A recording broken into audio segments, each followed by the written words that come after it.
നമ്മളിൽ പലരും വിഡ്ഢികളാ, നമ്മളിൽ പലരും വിവരദോഷികളാ. ഇക്കണ്ട കാലങ്ങൾ അത്രയും ചെയ്ത അമലുകൾ ഒന്നാം ആകാശത്തിന്റെ വാതിലിൽ തട്ടി തിരിച്ചു പോരുകയാ. നമ്മുടെ അക്കൗണ്ടിലേക്ക് അത് രേഖപ്പെടുത്തുന്നില്ല.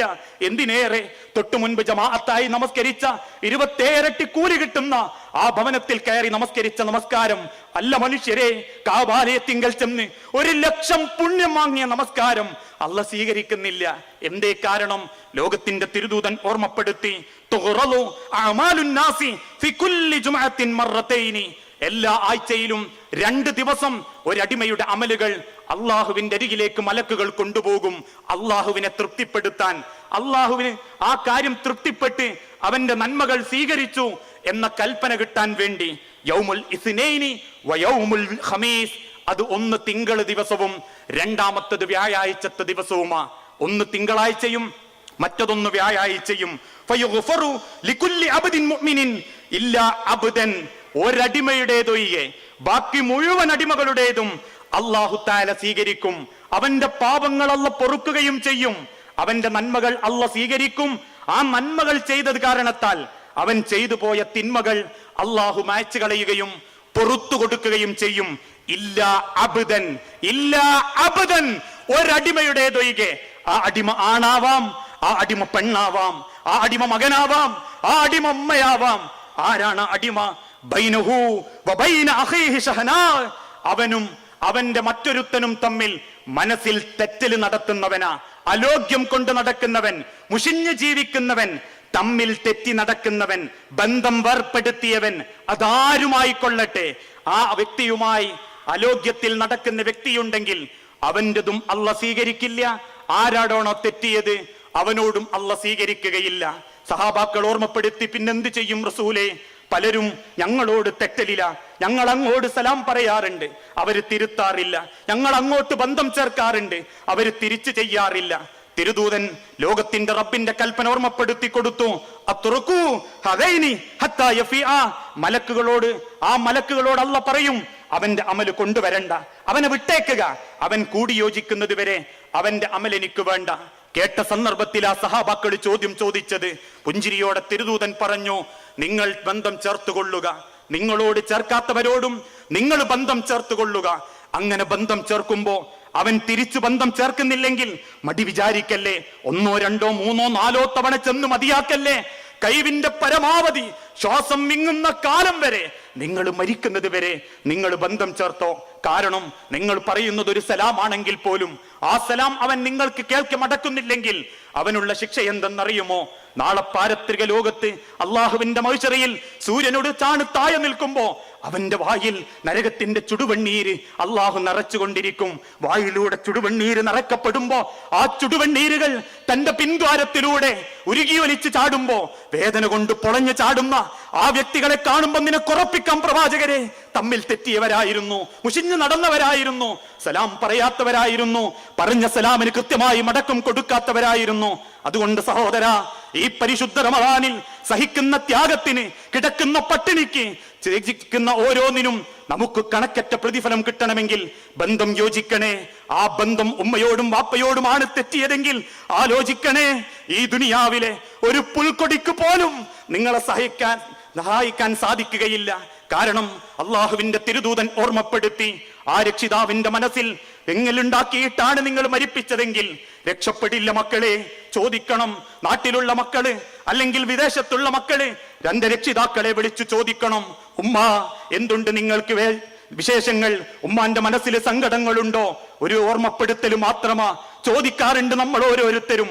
ആഴ്ചയിൽ ഒരിക്കലെങ്കിലും ഞാൻ എന്റെ ഉമ്മാന്റെ അരികിൽ ചെന്ന് വെറുതെ ചോദിക്കാറുണ്ട്, ഉമ്മ നിങ്ങൾക്ക് എന്റെ വാക്കുകൾ എപ്പോഴെങ്കിലും പ്രയാസമുണ്ടാക്കിയിട്ടുണ്ടോ? എന്റെ ഭാര്യയുടെ പെരുമാറ്റം നിങ്ങൾക്കൊരു ബേജാറുണ്ടാക്കിയിട്ടുണ്ടോ ഉമ്മ? എന്റെ മക്കളെപ്പോഴെങ്കിലും നിങ്ങളോട് അനാദരവ് കാണിച്ചിട്ടുണ്ടോ ഉമ്മ? ഇല്ല എന്ന മറുപടി കിട്ടാത്ത കാലത്തോളം എന്റെ നമസ്കാരം ബാത്തില, എന്റെ നോമ്പ് ബാത്തില, എന്റെ ഓരോ കർമ്മങ്ങളും ബാത്തില.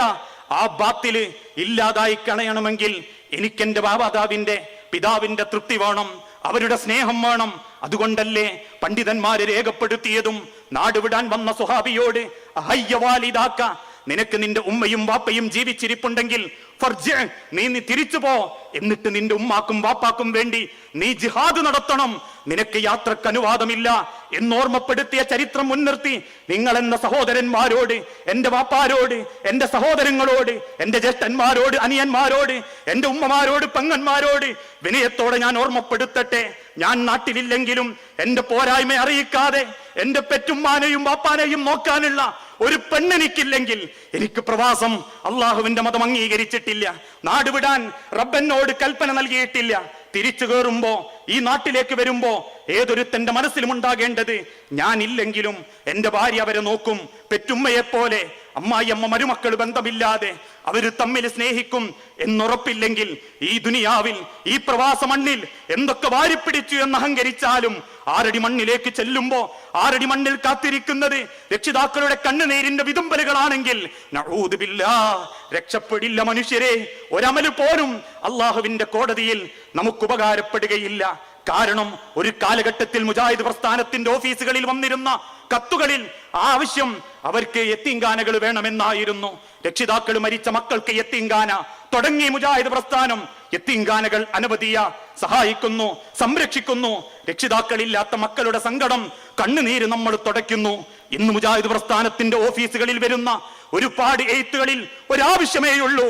പാതയോര വക്കുകളിലും കടത്തിണ്ടകളിലും മക്കളാൽ ഉപേക്ഷിക്കപ്പെട്ട രക്ഷിതാക്കൾക്ക് വേണ്ടി പേര് മാറ്റിയിട്ടെങ്കിലും ഒരു വൃദ്ധസദനം തുടങ്ങിക്കൂടെ എന്ന് ചോദിക്കുന്നുണ്ട്. എങ്കിൽ എന്റെ പൊന്നുമാരെ, എന്റെ പൊന്നുമക്കളെ, നാട്ടിലേക്ക് വിളിക്കുമ്പോ ആദ്യം അന്വേഷിക്കേണ്ടത് ഉമ്മാന്റെ വാപ്പാന്റെ സുഖവിവരങ്ങളാ, അവരെ സംതൃപ്തിയാ, അവരെ സ്നേഹമാ. അത് നമുക്ക് അനുഭവപ്പെടില്ല. ഇവിടെ ഇരിക്കുമ്പോ അത് നമുക്ക് അനുഭവപ്പെടില്ല. എന്താ കാരണം? പിശാച നമ്മളെ പ്രേരിപ്പിക്കുക. രക്ഷിതാക്കളെ നോക്കാതിരിക്കുന്നില്ലല്ലോ, അയച്ചു കൊടുക്കുന്നില്ലേ, മാസത്തിൽ നോമ്പിന് ഇത്ര കൊടുക്കുന്നില്ലേ, അനിയന്റെ വീട്ടിലാണെങ്കിലും പെരുന്നാളിന് എന്റെ വകയല്ലേ എന്ന് നമ്മൾ ന്യായീകരിക്കും, എന്ന് സമാധാനിക്കും. പക്ഷേ കുറ്റബോധം എന്ന് മുതലാ ഉണ്ടാവുക എന്നറിയുമോ? അനുഭവിച്ച ആളുകൾ ഇന്നും വിങ്ങിപ്പൊട്ടി പറയുന്ന ഒരു കുറ്റബോധമുണ്ട് രക്ഷിതാക്കളെ. ഏതാണ് ആ മക്കളെ കുറ്റബോധം? രക്ഷിതാക്കൾ വിട പറയുമ്പോ, ഈ ലോകത്തോട് മരിച്ചു പോകുമ്പോ അവസാനം രക്ഷിതാക്കളുടെ അഡ്രസ്സ് നഷ്ടപ്പെട്ട് ഇന്നെന്റെ അഡ്രസ് എന്റെ ഉമ്മയും വാപ്പയുമാ. അവരില്ലാതാകുന്നതോടുകൂടി ഞാൻ ഒറ്റക്കാ, ഞാൻ എന്റെ കുടുംബമാ, ഞാൻ എന്റെ മക്കളാ, ഞാൻ എന്റെ ജീവിതമാ. അതോടുകൂടി ഞാൻ ഒറ്റപ്പെടും. ആ ഒറ്റപ്പെടുന്ന നാളിൽ എനിക്ക് തോന്നും, ഞാൻ എന്റെ ഉമ്മാനെ നോക്കിയിട്ടില്ല, ഞാൻ അയച്ചു കൊടുത്തതല്ലാതെ ഞാൻ എന്റെ ഉമ്മാനെ നോക്കിയിട്ടില്ല, എന്റെ വാപ്പാനെ ഞാൻ പരിഗണിച്ചിട്ടില്ല. അങ്ങനെ നീറുന്ന കുറ്റബോധം സ്വന്തം മക്കളിൽ നിന്ന് തിരിച്ചുള്ളൊരു വർത്തമാനം കേൾക്കുമ്പോ പോലും രക്ഷിതാക്കൾക്ക് തോന്നുന്ന ഒരു കുറ്റബോധം, എന്റെ അമ്മാക്കും വാപ്പാക്കും കൊടുത്തതിന്റെ കൂലിയാ എന്ന കുറ്റബോധം. ആ കുറ്റബോധമാണ് ദുനിയാവിൽ മക്കൾക്കുള്ള ശിക്ഷ. അതെന്നേ തോന്നൂ, രക്ഷിതാക്കൾ മരിക്കുമ്പോഴേ തോന്നൂ. ആ തോന്നൽ അവര് ജീവിച്ചിരിക്കുമ്പോ തോന്നിയാൽ അതാണ് പുണ്യമെന്ന് ഓർമ്മപ്പെടുത്തിയപ്പോ സഹാബാക്കള് വീട്ടിലേക്ക് ഓടി ഉമ്മമാരെ കെട്ടിപ്പിടിച്ചു. വാർദ്ധക്യത്തിൽ കിടക്കുന്ന ഉമ്മമാരോട് കല്യാണം കഴിക്കണോ എന്ന് ചോദിച്ചു. ഈത്തപ്പനയുടെ തലഭാഗം വെട്ടി ഉമ്മാക്ക് വേണ്ടി ആ ഈത്തപ്പനയുടെ കരിമ്പെടുത്ത് ഉമ്മാന്റെ കാൽച്ചുവട്ടിൽ കൊണ്ടുവച്ചു. എന്തിനു വേണ്ടി? ആ ബന്ധം പുണ്യമാകാൻ. ആ ബന്ധമാണ് കുട്ടി യോജിപ്പിക്കേണ്ടത്. അയൽപ്പക്ക ബന്ധം, കുടുംബ ബന്ധം, സുഹൃത്ത് ബന്ധം, അങ്ങനെ ഓരോ ബന്ധങ്ങളും ശരിയല്ല എങ്കിൽ ഈ റമദാൻ നമ്മളിൽ മാറ്റങ്ങൾ ഉണ്ടാവില്ല. ചെയ്യുന്ന അമലുകളെ കൊണ്ട് ഒരു നേട്ടവും ലഭിക്കുന്നില്ല. ഒരു ഫോൺ കോളിലൂടെയാണ് തീർക്കാൻ പറ്റുന്നതെങ്കിൽ അവിടെ അങ്ങ് തീർത്തേക്കണം, അവിടെ അങ്ങ് ചാഞ്ഞേക്കണം, നമ്മൾ തോറ്റേക്കണം. ലോകത്തിന്റെ റബ്ബ് ഓർമ്മപ്പെടുത്തിയല്ലോ, നിങ്ങളിൽ അള്ളാഹുവിന്റെ ദീനിനു വേണ്ടി തോൽക്കുന്നവരാണ് അള്ളാഹുവിന്റെ അരികിൽ വിജയി. അതുകൊണ്ടൊരു ഫോൺ കോളിലൂടെയാണോ ഞാൻ അങ്ങ് പൊരുത്തപ്പെട്ടു, ഞാൻ അങ്ങ് തോറ്റു എന്ന് തീരുമാനിക്കണേ. അതല്ലാതെ പിശാചിന്റെ ചിന്തയായ എനിക്കെന്തിന്റെ കുറവാ, എനിക്ക് 4 ആൺമക്കളില്ലേ, ഒറ്റയ്ക്ക് ഞാൻ വീടെടുത്തിട്ടില്ലേ, 2 പെൺമക്കളെ കെട്ടിച്ചയച്ചിട്ടില്ലേ, പിന്നെ ഞാനെന്തിനു തോൽക്കണം എന്ന് ചിന്തിക്കല്ലേ. അത് പിശാചിന്റെ ചിന്തയാ. ആ ചിന്തയിലൂടെ പോകാതെ ഞാൻ എവിടെ തോൽക്കണം, എന്റെ ബന്ധം ശരിയാവണം, അവിടെ തോൽക്കാനും പൊരുത്തപ്പെടാനും അവിടെ അങ്ങേയറ്റം താഴ്മയോടെ ആ ബന്ധങ്ങളെ കൂട്ടിയോജിപ്പിക്കാനും നമുക്ക് ഓരോരുത്തർക്കും സാധിക്കണം. ഒന്നും കൂടി ഓർമ്മപ്പെടുത്തട്ടെ, ലാ യദ്ഖുലുൽ ജന്ന മൻ കാത്തിഉർ റഹ്മ. ബന്ധം മുറിച്ച ആളുകൾ അള്ളാഹുവിന്റെ സ്വർഗത്തിലില്ല. നിസ്കാരത്തഹമ്പിന്റെ വലുപ്പം മതിയാവാതെ വരും അള്ളാന്റെ സ്വർഗത്തിൽ കയറാൻ. ധരിച്ച വസ്ത്രത്തിന്റെ കുലീനത മതിയാവാതെ വരും അള്ളാന്റെ സ്വർഗത്തിൽ കയറാൻ. സ്വർഗത്തിൽ കയറണമെങ്കിൽ ബന്ധങ്ങൾ ചേർക്കണം. ആ ബന്ധങ്ങളിൽ എവിടെയെങ്കിലും ഒരു വിടവ് വന്നു പോയിട്ടുണ്ടെങ്കിൽ റമളാനിനെ മുൻനിർത്തി അത് പൊരുത്തപ്പെട്ട് ചോദിച്ച് ആ റമളാനിൽ പ്രവേശിക്കാൻ പരിശുദ്ധ റമളാനിന്റെ ചൈതന്യം ഉൾക്കൊള്ളാൻ നമുക്ക് ഓരോരുത്തർക്കും തയ്യാറാവണം, സാധിക്കണം. അതാണ് മനസ്സിന്റെ വിശാലത. അങ്ങനെ ബന്ധങ്ങളോടൊപ്പം നമ്മൾ സൂക്ഷിക്കേണ്ട അഞ്ചാമത്തൊരു കാര്യം, നമ്മളെ സമ്പത്തുകളും നന്നാവണം. സമ്പത്തുകളുടെ മോശത്തരം കൊണ്ട് ചെയ്യുന്ന അമലുകളും നിർവഹിക്കുന്ന ദാനധർമ്മങ്ങളും പാരത്രിക ലോകത്ത് നമുക്ക് ശത്രുവായി മാറും. ഇന്നത്തെ സമൂഹത്തിനിടയിൽ ദീപസ്തംഭം മഹാചര്യം, എനിക്കും കിട്ടണം പണം എന്ന ചിന്താഗതിയെ എല്ലാവർക്കുമുള്ളൂ. ഇന്ന് നാട്ടിൽ കേരളക്കരയിൽ തൊഴിലില്ലാത്തവന്റെയും തൊഴിൽ റിയൽ എസ്റ്റേറ്റ് ബിസിനസ്സാ. എന്താ കാരണം? സ്വന്തം വാപ്പാനോട് 10 വാങ്ങിയത് വേലികെട്ടി തിരിച്ച് അതേ വാപ്പാന്റെ അല്ലാത്ത മക്കൾക്ക് ഒരു കൊല്ലം സംരക്ഷിച്ചു എന്നതിന്റെ പേരിൽ 4 പൂജ്യം കൂടുതൽ ചേർത്ത് ലക്ഷങ്ങളാക്കി വിറ്റ് കിട്ടിയ ലാഭത്തിന്റെ ലക്ഷങ്ങളെ കൊണ്ട് സ്വന്തം മക്കളെയും കുടുംബത്തെയും കൂട്ടി അള്ളാന്റെ പരിശുദ്ധ കാബാലയത്തിങ്കൽ ചെന്ന് ഒരു ഉംറ നിർവഹിച്ചാൽ ആ പാപം, ആ സമ്പാദ്യത്തിന്റെ പാപം അള്ളാഹ് അങ്ങ് പൊരുത്തപ്പെട്ടു തരും എന്ന് പഠിപ്പിച്ച മതമല്ല ഇസ്ലാം. കാലണയുടെ കുറ്റം റബ്ബിന്റെ കോടതിയിൽ പറയേണ്ടി വരും. 100 കിടക്കേണ്ട സ്ഥാനത്ത് 1000 കിടക്കുമ്പോ സന്തോഷിക്കല്ലേ ഉമ്മത്തെ, കാരണം 1000ന്റെ കണക്ക് റബ്ബിനോട് പറയേണ്ടി വരും. ആ കണക്ക് റബ്ബിന്റെ മുൻപിൽ പറയണമെങ്കിൽ എന്റെ സമ്പത്തുകൾക്ക് വ്യവസ്ഥാപിതമായ ഒരു കണക്കെനിക്കുണ്ടാവണം. എവിടെ നിന്ന് വരുന്നു? അതിൽ ആരുടെയെങ്കിലും കണ്ണുനീരുണ്ടോ? ആരുടെയെങ്കിലും മനസ്സ് വേദനിച്ചിട്ടുണ്ടോ? ഉണ്ടെങ്കിൽ എനിക്കത് ഹലാലല്ല. അതുകൊണ്ട് ഞാൻ എന്തൊക്കെ കെട്ടിപ്പടുത്താലും അതെനിക്ക് ശാശ്വതമല്ല എന്ന് ചിന്തിക്കാൻ സാധിക്കണം. ഒരു ഹറാമായ വറ്റിനെ കൊണ്ട് ഒരു ദിവസമല്ല കുറ്റം. ഞാൻ ഇന്ന് ഉച്ചക്ക് കഴിച്ച ഭക്ഷണത്തിൽ ഒരു വറ്റേ ഹറാമുള്ളൂ എങ്കിൽ, ഞാൻ എന്റെ കുടുംബത്തോടൊപ്പം കഴിച്ച വറ്റിൽ ഒരു വറ്റേ ഹറാമുള്ളൂ എങ്കിൽ എന്റെ 40 ദിവസത്തെ അമലുകളാ അല്ലാഹു തആല സ്വീകരിക്കാത്തത്. ഒരു നേരത്തേതല്ല, 40 ദിവസത്തേത്. അതിന്റെ തുടർന്നങ്ങോട്ടുള്ള ദിവസങ്ങളിൽ കിടക്കും. ഞാൻ അങ്ങനെ ഹറാമ് തിന്നുന്നുണ്ടെങ്കിൽ മരണം വരെ എന്റെ അമലുകൾ അള്ളാന്റെ അരികിൽ സ്വീകാര്യമല്ല. അതുകൊണ്ട് ചിന്തിക്കണേ, സമ്പത്തുകൾ എങ്ങനെയും സമ്പാദിക്കാം എന്ന് ഇസ്ലാം നിബന്ധന വെച്ചിട്ടില്ല. എങ്ങനെയും സമ്പാദിക്കാം എന്ന് ഇസ്ലാം നൽകിയിട്ടില്ല. സമ്പത്തുകൾ അള്ളാഹുവിന്റെ പരീക്ഷണങ്ങളായി കണ്ട്, അതോടൊപ്പം തന്നെ പാരത്രിക ലോകത്തേക്കുള്ള നേട്ടമായി കണ്ട് അതിനെ ഉപയോഗപ്പെടുത്താനും ജീവിതത്തിൽ ഉൾക്കൊള്ളാനും നമ്മെ കൊണ്ട് സാധിക്കണം. അങ്ങനെയെ കാണാവൂ സമ്പത്തുകളെ. സമ്പത്തല്ലല്ലോ ജീവിതം. അള്ളാഹ് തീരുമാനിച്ചാൽ ഒരു വർഷത്തിലെ ഒരു ആയുസിന്റെ സമ്പാദ്യം നഷ്ടപ്പെടുത്താൻ അള്ളാഹ്ക്കൊരു സെക്കൻഡ് മതി. അതനുഭവിച്ച് നേരിട്ട് കണ്ടുപോരുകയാ. നമ്മളുടെ നാടുകളിൽ നിന്നും 17 കൊല്ലത്തെ പ്രവാസ ജീവിതം കൊണ്ട് നേടിയെടുത്ത സമ്പത്തുകൾ 17ാമത്തെ കൊല്ലം നാട്ടിലേക്ക് വിമാനം കയറിയപ്പോ 2 കിഡ്നിയും നഷ്ടപ്പെട്ട് അവസാനം ഡയാലിസിസിന്റെ കേന്ദ്രത്തിൽ 1 മാസത്തെ 3 മാസത്തെ ഒന്നരാടം ഡയാലിസിസിന് വിധിക്കപ്പെടുമ്പോ 2.5 മാസത്തിനുള്ളിൽ 17 കൊല്ലത്തെ സമ്പാദ്യം തീർന്ന് അവസാനം ഡയാലിസിസിന് പണമില്ലാതെ മരണപ്പെട്ടു പോയ ഒരു സഹോദരന്റെ കണ്ണുനീരിന്റെ ദുരന്തത്തിന്റെ ചിത്രം കൺമുൻപിലുണ്ടെങ്കിൽ, പണമല്ല മനുഷ്യരെ മുഖ്യം, പണമല്ല ശാശ്വതമായ ജീവിതം, പണമല്ല സമാധാനം, പണവും സൗകര്യങ്ങളുമല്ല നമ്മുടെ ജീവിതത്തിന്റെ ഏറ്റവും വലിയ സ്വത്ത്.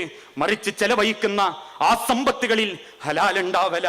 ഈ ഒരു ഭവനത്തിന്റെ, ഈ ഒരു ബിൽഡിങ്ങിന്റെ ഒരു 1/4 അംശമെങ്കിലും നമുക്കുണ്ടായിരുന്നെങ്കിൽ ആഖിറത്തിലേക്ക് അതിന്റെ പുണ്യം എത്രയാ. ഈ ഇരിക്കുന്ന സമ്മേളനങ്ങളെ കൊണ്ട്, പഠിക്കുന്ന ഖുർആൻ ക്ലാസുകളെ കൊണ്ട്, നമസ്കരിക്കുന്ന അള്ളാന്റെ ഭവനങ്ങളെ കൊണ്ട്, ഓതുന്ന ഖുർആനുകളെ കൊണ്ട് ഈ മണ്ണിൽ ഒരാൾ കാലുകുത്തുമ്പോ ഖബറിലേക്ക് പുണ്യമായി പോകുന്ന സമ്പത്തുകളാക്കാൻ സ്വന്തം സമ്പത്തുകളെ നമുക്ക് ഉപയോഗപ്പെടുത്താൻ സാധിക്കണം.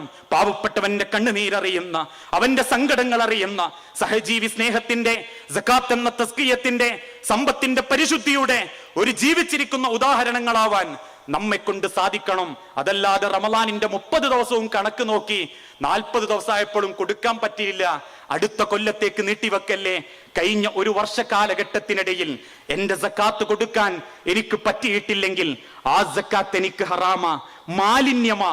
ആ സക്കാത്തിൽ നിന്ന് ഞാൻ എന്തെങ്കിലും കഴിച്ചു പോയിട്ടുണ്ടെങ്കിൽ, അതെന്റെ ശരീരത്തിൽ അതൊരു രക്തത്തുള്ളിയായി മാറിയിട്ടുണ്ടെങ്കിൽ, അഊദു ബില്ലാഹ്, എന്റെ ശരീരം ഈ ലോകത്തോട് വിട പറയുമ്പോ എന്റെ ആത്മാവിനെ അല്ലാഹു തആല എങ്ങനെ സ്വീകരിക്കുമെന്നുള്ളത് അല്ലാഹു ആലം. കാരണം ആ ഖബർ എന്ന ലോകത്ത് ഹറാമ് തിന്നുന്നവനും പണത്തിന് വെപ്രാളപ്പെട്ടവന്റെയും ശിക്ഷകളെ പറ്റി ലോകത്തിന്റെ തിരുദൂതൻ കാണിച്ചു കൊടുത്തിട്ടുണ്ട്. ഏതാണ് ആ കാഴ്ച? രക്തത്തിന്റെ പുഴയിൽ കൈകാലിട്ടടിച്ച് നീന്തി എല്ലും തോലുമായ ഒരു മനുഷ്യൻ ലോകത്തിന്റെ പ്രവാചകൻ ഇരിക്കുന്ന കരയിലേക്ക് നീന്തി കടന്നു വന്ന് ഒരിറ്റു വെള്ളത്തിന് വേണ്ടി ദാഹിച്ചു വാ തുറക്കുമ്പോ 4 കൂർത്ത ഭാഗങ്ങളുള്ള കരിങ്കല്ലുകൾ അരികിലിരിക്കുന്ന ഒരാളെടുത്ത് വെള്ളത്തിന് വേണ്ടി വാ തുറന്നവന്റെ വായിലേക്ക് വലിച്ചെറിയുമ്പോ ഏറിന്റെ ശക്തി കൊണ്ട് വായിലൂടെ തെറിച്ചു പോകുന്ന കരിങ്കല്ലുകൾ പിൻദ്വാരത്തിലൂടെ നിലത്ത് വീഴുമ്പോ പ്രാണവെപ്രാളം കൊണ്ട് പെടഞ്ഞ് ആ രക്തത്തിന്റെ പൊഴിയിൽ വീണ്ടും ചാടി മുങ്ങിത്താന്ന് രക്തം കുടിച്ച് വയറ് ചേർത്ത് ഏറുകിട്ടി സങ്കടപ്പെടുന്നവൻ ആരാ മനുഷ്യരെ? ഹറാമത്ത് നിന്നവനാ, സമ്പത്ത് ഉപയോഗപ്പെടുത്താത്തവനാ. അതുകൊണ്ടാ റബ്ബ് ഓർമ്മപ്പെടുത്തിയതും അൽ മാലു വൽ ബനൂനു സീനത്തുൽ ഹയാത്തി ദുനിയാ. ദുനിയാവിന്റെ അലങ്കാരമാണ് പണം. പണമല്ല ഏറ്റവും ശാശ്വതമായത്, ദുനിയാവിന്റെ അലങ്കാരമാണ് പണം. അതുകൊണ്ട് മനുഷ്യരെ, ഇന്നമാ അംവാലുക്കും വഔലാദുക്കും ഫിത്ന, നിങ്ങളുടെ സമ്പത്തുകൾ നിങ്ങൾക്ക് ഫിത്നയായി മാറാതിരിക്കട്ടെ. സ്വന്തം പണം റബ്ബിന്റെ മാർഗത്തിൽ ചെലവഴിച്ച സഹാബത്ത്, ലോകത്തിന്റെ തിരുദൂതൻ ഒരിക്കൽ മദീനത്തെ പള്ളിയിലിരിക്കുമ്പോ സഹാബാക്കളോട് ചോദിച്ചു, ആരുണ്ട് സഹാബാക്കളെ ഇസ്ലാമിന് കടം കൊടുക്കാൻ? ഉമർ ഇബ്നുൽ ഖത്താബ് എഴുന്നേറ്റ് ഇടത്തോട്ടും നടന്നു, അബൂബക്കർ സിദ്ദീഖ് റളിയല്ലാഹു എഴുന്നേറ്റ് വലത്തോട്ടും നടന്നു. സഹാബാക്കൾ പോലും അത്ഭുതപ്പെട്ടു പോയി. ഒരിക്കലും സംഭവിക്കാത്തൊരു കാര്യമാണത്. പക്ഷേ എഴുന്നേറ്റ് പോയ ഉമർ ഇബ്നുൽ ഖത്താബ് പിന്നീട് രേഖപ്പെടുത്തി, ഞാൻ എഴുന്നേറ്റ് പോകുമ്പോൾ മനസ്സുകൊണ്ട് തീരുമാനിച്ചു, എന്നും അള്ളാഹുവിന്റെ തിരുദൂതൻ എന്ത് ചോദിച്ചാലും കൂടുതലും കൊടുക്കല് അബൂബക്കർ സിദ്ദീഖ, ഇന്ന് ഞാനായിരിക്കും കൊടുക്കുക. വീട്ടിൽ ചെന്ന് പകുതി സ്വത്തുക്കൾ എടുത്ത് അള്ളാഹുവിന്റെ തിരുദൂതന്റെ അരികിൽ വന്നു ഉമർ ഇബ്നുൽ ഖത്താബ്. വലതുഭാഗത്ത് തലകുമ്പിട്ടിരിക്കുന്ന അബൂബക്കർ സിദ്ദീഖ് റളിയല്ലാഹു അൻഹുവിനെ നോട്ടി ഉമർ ഇബ്നുൽ ഖത്താബ് ഓർമ്മപ്പെടുത്തി, അള്ളാഹുവിന്റെ പ്രവാചകരെ, ഉമർ അവന്റെ പകുതി സ്വത്തുക്കൾ ഇസ്ലാമിന് ദാനമായി തന്നിരിക്കുന്നു. അള്ളാഹുവിന്റെ തിരുദൂതൻ സന്തോഷത്തോടെ അത് വാങ്ങി. വാങ്ങുമ്പോൾ റസൂലുള്ളാന്റെ കണ്ണിൽ കണ്ണുനീര് വന്നു. അത് ഒലിച്ചു ചാടി താടി രോമങ്ങൾക്കുള്ളിലൂടെ ഒലിക്കുമ്പോ ഉമർ ഇബ്നുൽ ഖത്താബ് ചോദിച്ചു, എന്തിനാ തിരുദൂതരെ കരയുന്നത്? അള്ളാഹുവിന്റെ തിരുദൂതൻ തിരിച്ചു പറഞ്ഞു, നിനക്കറിയണോ ഉമർ, അള്ളാഹുവിന്റെ കൽപ്പന പ്രകാരം എന്ന ആയത്തിൽ കേട്ട് ഈ സമൂഹത്തിലേക്ക് ഞാൻ പ്രബോധനത്തിനിറങ്ങി. അന്ന് മക്കയിൽ പ്രബോധനത്തിനിറങ്ങുമ്പോ ഒരു മനുഷ്യനെ ഞാൻ പ്രത്യേകം ശ്രദ്ധിച്ചിരുന്നു. അദ്ദേഹത്തിന്റെ സമ്പത്തും അയാളുടെ ജീവിതത്തിലെ സംസ്കാരവും പെരുമാറ്റവും. അയാൾ ഈ മുസ്ലിം ആയിരുന്നെങ്കിൽ, അവൻ ഇസ്ലാം ആയിരുന്നെങ്കിൽ ഞാൻ ഒരുപാട് തവണ ആഗ്രഹിച്ചിരുന്നു ഉമർ. അവസാനം അൽഹംദുലില്ലാ ആ മനുഷ്യൻ ഇസ്ലാമിന്റെ വെളിച്ചത്തിലേക്ക് വന്നു. അന്ന് കോടീശ്വരനായിരുന്നു ആ സ്വഹാബിയുടെ മുഴുവൻ സ്വത്തുക്കളും എടുത്ത് മക്കയിൽ പീഡിപ്പിക്കപ്പെടുന്ന ദരിദ്രന്മാരായ അടിമകൾക്ക് വേണ്ടി ചെലവഴിച്ച് ഓരോ യജമാനന്റെ വീട്ടിലും ചെന്ന് അവര് പറയുന്ന പണം കൊടുത്ത് അടിമകളെ മോചിപ്പിച്ചു കൊണ്ടുവന്നു. എന്റെ ബിലാലിനെ മോചിപ്പിച്ചത് ആ മനുഷ്യനാ, എന്റെ അമ്മാറിനെ മോചിപ്പിച്ചത് ആ മനുഷ്യനാ. ആ മനുഷ്യൻ ഇന്ന് മദീനയിലെ പാവപ്പെട്ട ദരിദ്രന്മാരുടെ കൂട്ടത്തിൽ മദീനത്ത് പള്ളിയിലിരിക്കുന്ന ആ പരമദരിദ്രനായ മനുഷ്യൻ ആരാണെന്നറിയണോ ഉമർ? ഇസ്ലാമിന്റെ മാർഗത്തിൽ തന്റെ സ്വത്തുക്കൾ ഉപയോഗിച്ച് അള്ളാന്റെ സ്വർഗം നേടിയ ആ പുണ്യൻ ആരാണെന്നറിയണോ ഉമർ? എന്റെ അബൂബക്കർ. അവന്റെ മുഴുവൻ സ്വത്തും ഇസ്ലാമിന് ദാനമായി തന്നു. അബൂബക്കർ ഇന്ന് പാപ്പര.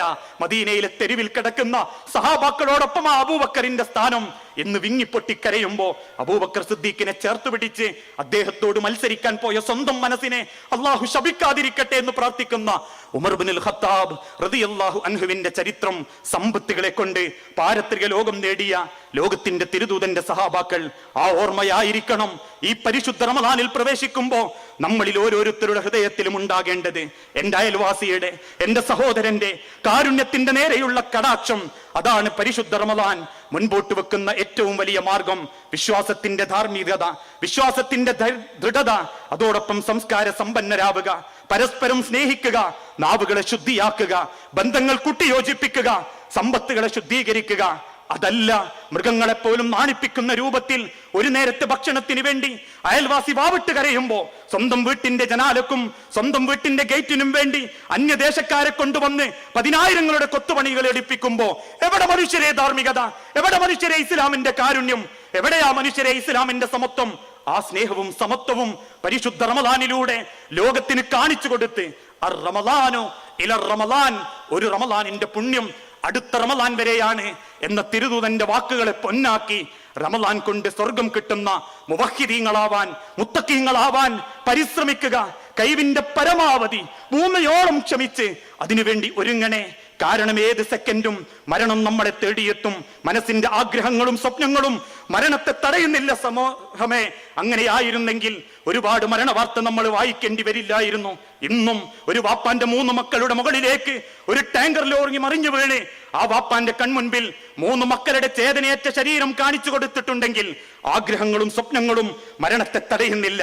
ഈ സംസാരിച്ചു കൊണ്ടിരിക്കുന്ന ഞാൻ എന്റെ നാടായ കോഴിക്കോടിലെ മൺമണ്ടയിലേക്ക് എത്തും എന്ന് പറയാൻ എന്നെ കൊണ്ട് സാധിക്കില്ല. യാത്രയാക്കിയ എന്റെ ഭാര്യയുടെ, എന്റെ 3 മക്കളുടെ കണ്ണുകൾ തിരിച്ചു കാണുമെന്ന് പറയാൻ എനിക്ക് സാധ്യമല്ല. എന്റെ വാക്ക് കേട്ടുകൊണ്ടിരിക്കുന്ന നിങ്ങൾ ഓരോരുത്തരും ഈ മണ്ണിൽ കിടന്ന് ഈ ലോകത്തോട് വിട പറയുമോ? പറയാൻ സാധിക്കുകയില്ല. പക്ഷേ ഒന്നുണ്ട്, കാത്തിരുന്നാൽ കിട്ടും എന്നുള്ളതൊന്നേയുള്ളൂ.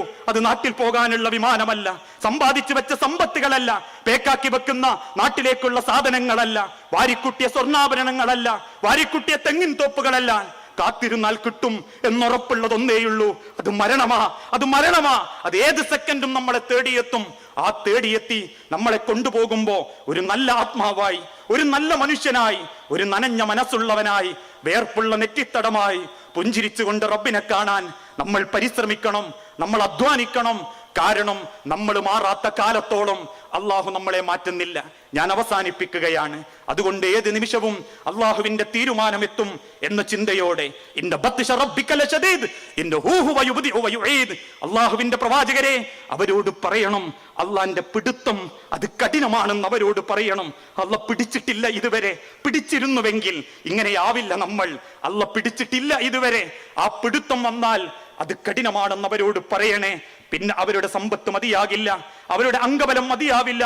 ലോകത്തെ റബ്ബിന്റെ തീരുമാനത്തിൽ നിന്ന് അവരെ രക്ഷപ്പെടുത്താൻ ഒരു മഖ്ലൂക്കിനും സാധിക്കില്ല എന്ന് അവരോട് പറയണേ റസൂലേ. അതുകൊണ്ട് അവരോട് മാറാനും തിരുത്താനും ഓർമ്മപ്പെടുത്തണേ എന്ന ഒരു ഉത്തരവാദിത്വം. ആ ഉത്തരവാദിത്വം അൽഹംദുലില്ലാ ഈ മണ്ണിൽ വെച്ച് എനിക്ക് കിട്ടിയ സൗകര്യത്തിന്റെ അടിസ്ഥാനത്തിൽ നിങ്ങളെ ഞാൻ അറിയിച്ചിട്ടുണ്ട്.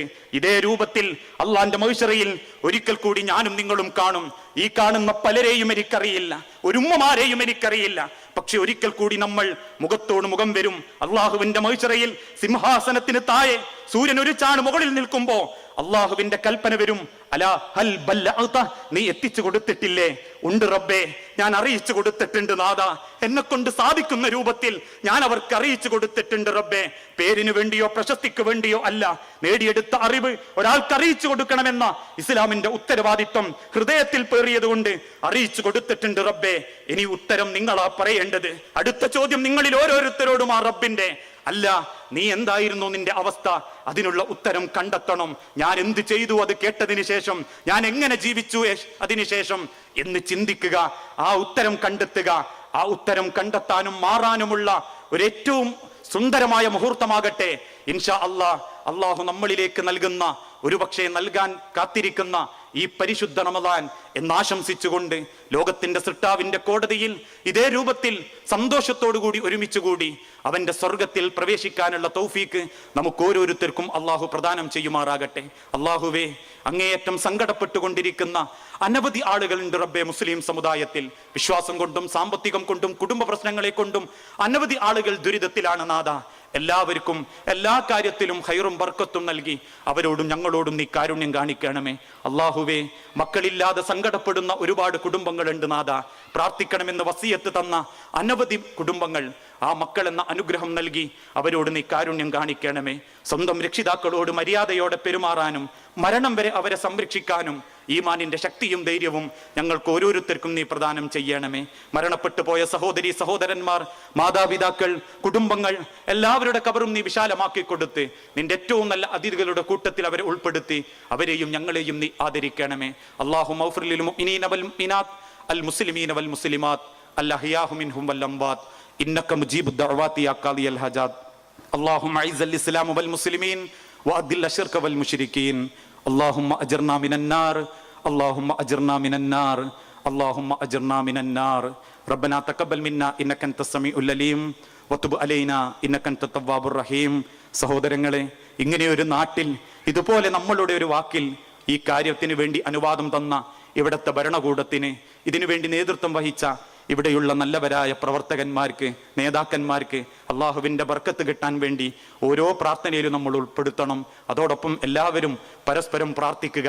ആരുടെ പ്രാർത്ഥനയാ റബ്ബിൻ്റെ കോടതിയിൽ സ്വീകരിക്കപ്പെടുക എന്നറിയാത്തത് കൊണ്ട് എല്ലാവർക്കും വേണ്ടി നമ്മൾ ഒറ്റ ഉമ്മത്ത് മുസ്ലിമായി സന്തോഷത്തോടുകൂടി റബ്ബിനെ കാണാൻ, ആ റബ്ബിൻ്റെ ഏറ്റവും നല്ല അനുഗ്രഹം കിട്ടുന്ന ആളുകളിൽപ്പെട്ട് സ്വർഗത്തിൽ പ്രവേശിക്കാൻ നമുക്ക് ഓരോരുത്തർക്കും റബ്ബ് തൗഫീക്ക് നൽകുമാറാകട്ടെ. റബ്ബന ആതിനാ ഫിദ്ദുനിയ ഹസന വഫിൽ ആഖിറതി ഹസനത വഖിനാ അദാബന്നാർ. അസ്സലാമു അലൈക്കും വറഹ്മത്തുള്ളാഹി വബറകാതുഹു.